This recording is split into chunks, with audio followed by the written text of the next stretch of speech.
Hello, I am Cevlan Mehmet. I am Uyghur. I am living in Turkey and graduate from Istanbul Commerce University Law Faculty. My mother Suriye Tursun, she is 56 years old. She is a wonderful mother. She is 30 years civil servant.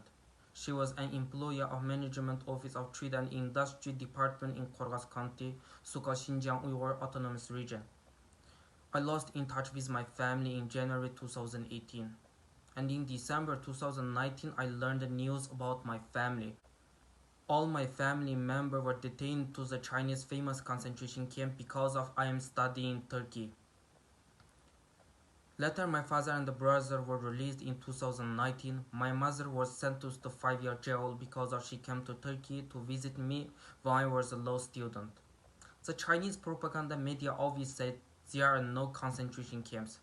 They are just re-education center. I want to ask Chinese authority why all my family members need to re-educate it. They all graduate from university. They all were civil servant. The studying foreign country and the visiting foreign country not terrorist act.